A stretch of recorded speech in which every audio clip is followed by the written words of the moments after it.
ஹிஜாப் இது ஒட்டுமொத்தமாக இஸ்லாமிய பெண்களை அடக்கு ஒடுக்குமுறை பண்ணுகிறது அப்படிங்கிற ஒரு பார்வை இது தமிழ்நாட்டில் மட்டுமல்ல, இந்தியாவில் மட்டுமல்ல, ஒட்டுமொத்தமான உலகத்தில் இருக்கக்கூடிய எல்லா இடங்கள்லையுமே எல்லாம் தெளிவாகப்பட வேண்டியது ஒன்னே ஒண்ணுதான். எப்படி ஒரு விதமான அடக்குமுறை ஒரு பெண்களை உடை உடுத்த சொல்வதில் ஒரு அடக்குமுறை இருக்குதுன்னு நம்ம எப்படி நினைக்கிறோமோ, அதே மாதிரிதான் அந்த பெண்மணியினுடைய ஆடை சுதந்திரத்தில் தலையிடுவதும் அவர்களுக்கான தனிப்பட்ட சுதந்திரத்தில் தலையிடுவதுமே மிகப்பெரிய ஒரு அடக்குமுறை தான்.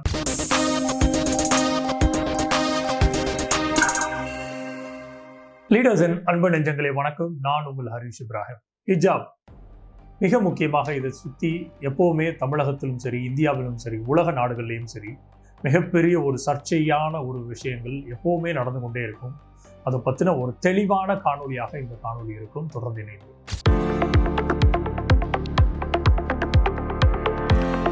ஹிஜாப் இது ஒட்டுமொத்தமாக இஸ்லாமிய பெண்களை அடக்கு ஒடுக்குமுறை பண்ணுகிறது அப்படிங்கிற ஒரு பார்வை இது தமிழ்நாட்டில் மட்டுமல்ல, இந்தியாவில் மட்டுமல்ல, ஒட்டுமொத்தமான உலகத்தில் இருக்கக்கூடிய எல்லா இடங்கள்லையுமே இதை பற்றின ஒரு தெளிவான ஒரு வரையறை இல்லாமல் அதை இஸ்லாமிக்கா இருக்கக்கூடிய ஸ்காலர்ஸுமே இதை தெளிவுபடுத்தாதனுடைய நோக்கம் ஒட்டுமொத்தமாக ஹிஜாப் என்பது பெண்களினுடைய ஆடை சுதந்திரத்தில் தலையிடுவதாக காமிக்கப்பட்டு கொண்டே இருக்கிறது.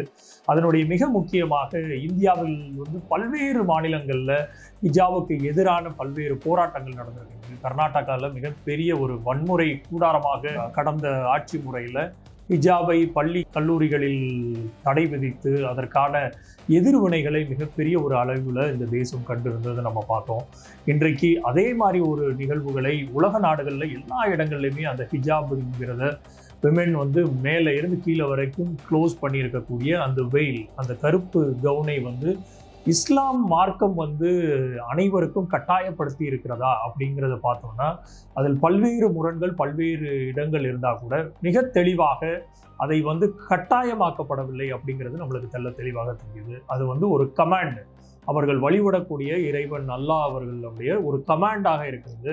அந்த கமாண்டை ஏற்றுக்கிறதும் ஏற்றுக்காதும் இட் இஸ் அ சாய்ஸாக கொடுக்கப்பட்டுள்ளது இஸ்லாமிய பெண்மணிகளுக்கு. அப்போது எப்படி ஒரு இஸ்லாமிய பெண்மணி அந்த ஹிஜாபை போடுவது நம்மளுக்கு தெரிஞ்சு ஒரு அப்ரெஷனாக, அடக்குமுறையாக தெரிகிறதோ, அப்போது அதே ஒரு ஹிஜாப் அணிந்த பெண்மணியினுடைய முகத்தை விலக்கி பார்ப்பதும் அவர்களுடைய ஆடைகளை கிழித்து பார்ப்பதும் அடக்குமுறையினுடைய உச்சமாக நம்ம பார்க்கணும். அதைத்தான் அன்றைக்கு பீகாரினுடைய முதலமைச்சர் அவர்கள் ஒரு கான்வெகேஷனில் அன்றைக்கு வந்திருந்த ஒரு பெண்மணி, ஹிஜாப் அணிந்திருந்த பெண்மணியை முகத்தை தூக்கி பார்த்து ஒரு மிகப்பெரிய ஒரு சர்ச்சையை கிளப்பி விட்டிருந்தார். இன்றைக்கு அதே மாதிரி புதுக்கோட்டையில் அம்மாப்பட்டினம் என்கிற ஊரில் மிக முக்கியமாக ஒரு வயது முதிர்ந்த ஒரு பெண்மணி ஹிஜாப் அணிந்து கொண்டு ஒரு இடத்துல டோக்கனை கொண்டு போகிறார். அந்த டோக்கன் அந்த அம்மாப்பட்டினம் ஜமாத் மூலியமாக பல்வேறு நலத்திட்ட உதவிகளுக்கு கொடுக்கப்பட்டிருக்குது, சாப்பாடு விஷயத்துக்காக கொடுக்கப்பட்டிருக்குது அந்த டோக்கன். அப்போ இந்த பெண்மணி என்ன பண்ணியிருக்கிறாங்க, கூட ஒரு எக்ஸ்ட்ரா டோக்கனை ஜெராக்ஸ் எடுத்து சென்று இருக்கிறார்கள். அப்போது அந்த பெண்மணியை அவர் செய்தது தவறாக இருக்கட்டும், ஒரு திருட்டுத்தனமாக இருக்கட்டும், அதற்கான விதிமுறைகள், பல்வேறு விதிமுறைகள் சட்டத்தின் முன்னாடியும் இருக்கு, உங்களுக்கு மாரலாகவும் இருக்குது.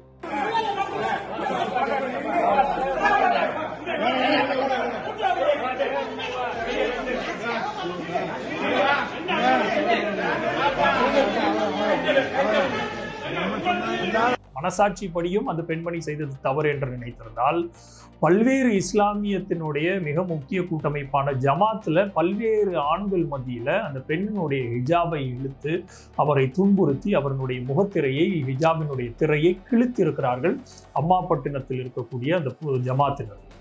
அப்போது இதை எப்படி நம்ம ஏற்றுக்கொள்ள முடியும்? என்றைக்கு நீங்கள் ஒரு இந்துத்துவவாதிகள், இந்துக்கள் இஸ்லாமியர்களினுடைய பெண்மணிகளுடைய அந்த ஹிஜாபை தூக்கி பார்க்கிறதுக்கோ இல்லை அதை கிழிப்பதற்கோ முற்படும் போது ஒட்டுமொத்த இந்தியாவுமே திரண்டு நிற்கும் போது, ஆனால் நீங்கள் வெறும் ஒரு சாப்பாட்டுக்காக ஒரு ஜெராக்ஸ் எடுத்துகிட்டு வந்த ஒரு டோக்கனிற்காக உங்களுடைய கண்ணியத்தை, அந்த ஹிஜாபினுடைய மாண்மையை நீங்கள் வரையறுக்கிறதா சொல்லப்படக்கூடிய அந்த ஹிஜாப் அவ்வளவு பெரிய விஷயம், இஸ்லாமிய பெண்மணிகளுக்கு அது மிகப்பெரிய ஒரு கேடயம் மாதிரின்னு சொல்கிற அதே ஹிஜாபை இஸ்லாமிய ஆண்கள் பல்வேறு பேர் கூடியிருந்து அந்த பெண்மணியை தூக்கி, அந்த ஹிஜாபை தூக்கி பார்ப்பது எந்த விதத்தில் நியாயம் அப்படிங்கிறத இந்த நிமிஷம் வரைக்கும் நானும் கடந்த 2 நாட்களாக இந்த இஷ்யூ வந்ததுக்கப்புறம் தேடிக்கிட்டே தான் இருக்கிறேன். ஏதாச்சும் ஒரு பெரிய தலைவர்கள் இல்லை பெரிய விதமான அறிஞர்கள், பெரிய விதமான இஸ்லாமிய ஸ்காலர்ஸ் வந்து இதற்கான எதிர்வினைகளை ஆற்றுவார்கள் அப்படிங்கிற பார்க்குறோம். ஆனால் எந்த இடத்துல இருந்துமே ஒரு எதிர்வினைகள் வந்ததாக தெரியவில்லை. அப்போது உங்களுக்கு தேவையான இடங்கள் அந்த ஹிஜாப் வந்து புனிதமாக்கப்படுவதும், உங்களுக்கு தேவையில்லாத இடத்துல அதனுடைய மாண்பை குறைக்கிறதுமே இந்த இரட்டை முகத்தையும் இரட்டை நிலைப்பாடையும் களையாத வரைக்கும் எந்த விதமான இந்த புனிதப்படுத்தலும் வந்து மற்ற சமூகத்தாருக்கு, மற்ற ரிலீஜியஸை ஃபாலோ பண்ணக்கூடியவர்களுக்கு அதனுடைய மாண்பு தெரிகிறதுக்கு வாய்ப்பே இல்லை. ஏன்னா நீங்கள் கடைபிடிக்கக்கூடிய, நீங்கள் புனிதமாக செயல்படுத்தக்கூடிய, சொல்லக்கூடிய அந்த துணியை, அந்த அல்லாஹ்வினுடைய ஒரு கடமையாகப்பட்ட ஒரு விஷயத்தை ஒரு பெண்மணி ஃபாலோ பண்ணுறதும் ஃபாலோ பண்ணாத எதிர்த்துமே பல்வேறு கருத்துக்கள் இங்கே வைக்கப்படும் போது, அதை ஃபாலோ பண்ணிட்டு வர்ற பெண்மணியை மதிக்காத உங்களை போன்ற இஸ்லாமிய ஆண்களை அப்போ என்னவென்று சொல்வதுங்கிற ஒரு கேள்வி இஸ்லாமிய மற்ற ஆண்களில் மட்டுமல்ல வேற்று சமூகத்தினரிடம் தெளிவாக தெரியும். இதற்கு இன்னொரு உதாரணம், கடையநல்லூரில் மிகப்பெரிய ஒரு சர்ச்சையை கிளப்பிய ஒரு பெண்மணி வஹீதா பேகம் என்பவர் வந்து இன்ஸ்டாகிராமில் ரீல்ஸ் போட்டுக்கிறார், புர்காவை போட்டுக்கொண்டு.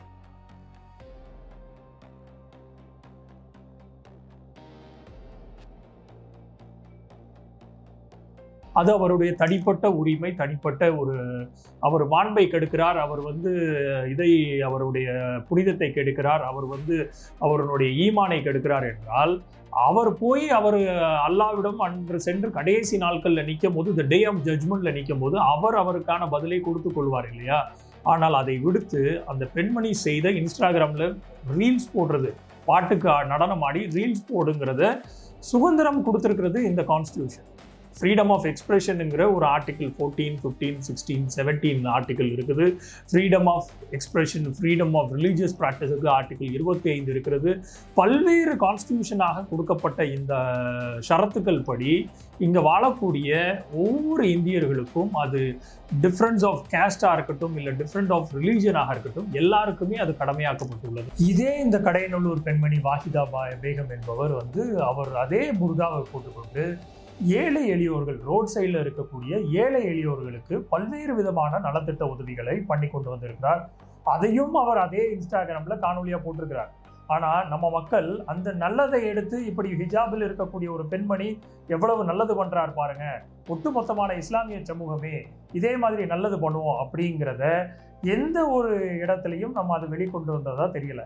ஆனால் அதே பெண்மணி அவருக்கு கொடுக்கப்பட்ட அந்த தனி மனித சுதந்திரத்தில் அவர் ஆடல் பாடுறார், இல்லை பாடுறார், இல்லை எதையோ ஒன்று பண்ணிட்டு போறார்.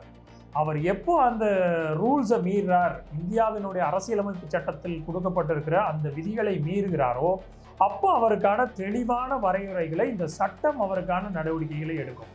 அதை விட்டு போட்டு ஒட்டுமொத்தமாக அந்த பெண்மணிக்கு குறை மிரட்டல் விடுவது, அவர் தாயாரை போய் மிரட்டுவது, இப்படிங்கிற அந்த சம்பவங்கள் அத்தனையுமே உங்களின் மேல் இருக்கக்கூடிய அந்த இன்செக்யூரிட்டி இருக்கு இல்லையா, அந்த இன்செக்யூரிட்டியை மட்டும்தான் நிலைநிறுத்துவதாக நான் பார்க்கிறேன். இப்பேற்பட்ட ஒரு சூழ்நிலைகள் நடக்கும்போது ஒட்டுமொத்தமாக அந்த சமுதாயத்தின் மேல் இருக்கக்கூடிய வெறுப்புணர்வு மற்ற சமுதாயத்தின் மத்தியில் இது இன்னும் அதிகரிக்கத்தான் செய்யும். அது கம்மியாகிறதுக்கோ இல்லை உங்கள் புனிதத்தை போற்று குவித்ததுக்கோ வந்து வாய்ப்புகள் ஏற்படாதுன்னு தான் நிதர்சனமான உண்மை. அந்த பெண்மணி செய்வது சரியா தவறா அப்படிங்கிற அந்த ஒரு டிபேட்டுக்குள்ள பொது சமூகம் செல்ல வேண்டியதற்குரிய எந்த விதமான அவசியமுமே கிடையாது. அது அவருடைய தனிப்பட்ட சுதந்திரத்தில் அவர் செய்வது சரியா தவறா என்பதை அவர் தீர்மானிக்க வேண்டும். அவர் சட்டத்தை மீறுகிறார் அப்படிங்கிற பட்சத்தில் அதற்கான ஒவ்வொரு பின்விளைகளையும் அவர் சந்திக்க போகிறது இந்தியாவினுடைய அரசியலமைப்பு சட்டம் அவருக்கு கொடுத்திருக்கக்கூடிய ஒரு விதி. அப்போ அந்த ஹிஜாபை போட்டு கொண்டு ஆடுவதால் எங்களுடைய மாண்பு கெட்டு போகுது அப்படின்னு சொல்ற ஒரு கூட்டம் ஒரு சைடு இருக்குது. ஒரே ஒரு டோக்கன் சாப்பாடுறதுக்கு ஒரு அடிஷ்னலாக ஒரு டோக்கனை ஜெராக்ஸ் எடுத்துட்டு வந்த ஒரு பெண்மணியை அத்தனை ஆண்கள் மத்தியில் அவருடைய முகத்தை கிழித்து அவருடைய ஹிஜாபை கிழித்து செய்யக்கூடிய மற்றொரு இடத்துல இருக்கக்கூடிய அதே இஸ்லாமிய சமூகம் மற்றொரு இடத்துல ஒரு பெண்மணி அவருடைய மாண்பை ஒரு முதலமைச்சருக்கு எடுத்து விட்டார் என்பதற்காக ஒட்டுமொத்தமாக இந்தியாவினுடைய தேசமே பல்வேறு சமூகத்தினரும் சேர்ந்து அந்த பெண்மணிக்காக, அந்த டாக்டருக்காக குரல் எழுப்பினது தான் இந்தியாவினுடைய தேசம். ஸோ இந்த இரட்டை நிலைப்பாடுகளை தவிர்க்க வேண்டும். பல்வேறு காலகட்டங்களில் தெளிவாகப்பட வேண்டியது ஒன்னே ஒண்ணுதான். எப்படி ஒரு விதமான அடக்குமுறை ஒரு பெண்களை உடை உடுத்த சொல்வதில் ஒரு அடக்குமுறை இருக்குதுன்னு நம்ம எப்படி நினைக்கிறோமோ, அதே மாதிரிதான் அந்த பெண்மணியினுடைய ஆடை சுதந்திரத்தில் தலையிடுவதும் அவர்களுக்கான தனிப்பட்ட மனித சுதந்திரத்தில் தலையிடுவதுமே மிகப்பெரிய ஒரு அடக்குமுறை தான். இந்த அடக்குமுறைகள் எந்த மதத்தில் இருந்தாலும், எந்த பிற்போக்குத்தனமான மதங்களில் செயல்படுத்தப்பட்டாலும் அது கண்டிக்கப்பட வேண்டியது அப்படிங்கிறதுல எல்லளவு மாற்றம் கிடையாது. அது இஸ்லாமியத்தில் இருக்கக்கூடியதாக இருக்கட்டும், இந்துவில் இருக்கிறதாக இருக்கட்டும், கிறிஸ்டியானிட்டியில் இருக்கிறதாக இருக்கட்டும், ஜுடேஷியத்தில் இருக்கிறதாக இருக்கட்டும், எந்த மதமும் ரெக்ரெசிவான பிற்போக்குத்தனமான எந்த ஒரு நடவடிக்கைகளையும் ஆண்களுக்கோ பெண்களுக்கோ டிரான்ஸ்ஜெண்டருக்கோ குழந்தைகளுக்கோ எடுத்துக்கொண்டு சென்றாலும் அது கண்டிக்கப்பட வேண்டியது. ஒரு ப்ராக்ரெசிவான வேர்ல்டில் அதை நீங்கள் உங்களோட கோட்பாடுகளுக்கு ஒவ்வொருத்தரும் கட்டுப்பட வேண்டும் என்று நினைப்பதே மிகப்பெரிய ஒரு அடக்குமுறை. இந்த அடக்குமுறை என்பது அது இஸ்லாமிய சமூகத்தில் நடந்தாலும் தவறுதான், பிற எந்த சமூகத்தில் நடந்தாலும் தவறுதான். ஒட்டுமொத்தமாக இந்த ஹிஜாபை சுற்றி இருக்கக்கூடிய ஒரு மிகப்பெரிய ஒரு மெத்தை பிரேக் பண்ண வேண்டியது இஸ்லாமிய மார்க்கத்தில் இருக்கக்கூடிய அறிஞர்கள் ஒட்டுமொத்தமான ஒரு தெளிவான பார்வையை உலக அரங்கில் இதை நிலைநிறுத்த வேண்டியது ஒரு மிகப்பெரிய ஒரு கட்டாயமாக இருக்கக்கூடிய காலச்சூழ்நிலை. ஸோ புர்காவை போட்டு அவர்கள் டான்ஸ் ஆடுறாரோ, ரீல்ஸ் ஆடுறாரோ, இல்லை டோக்கனை கொண்டு வராரோ, அந்த பெண்மணி புர்காவை போட்டிருந்தா அதை தொடாதீங்க, அந்த புர்காவை போடவில்லையா கேள்வி கேட்காதீங்க, அவ்வளோதான், சிம்பிள். இதை விட்டுவிட்டு ஒட்டுமொத்தமாக இதை வைத்து ஒரு மிகப்பெரிய ஒரு அரசியலாக்கி வேற்று இனத்தவர்களை வைத்து அதை வைத்து ஒரு காட்சி பொருளாக மாற்றுவது, அதை வைத்து ஒரு அரசியல் செய்வது என்பதற்கு நீங்கள் இடம் கொடுக்க கூடாது அப்படிங்கிறது என்னை போன்றவர்களோட பார்வை.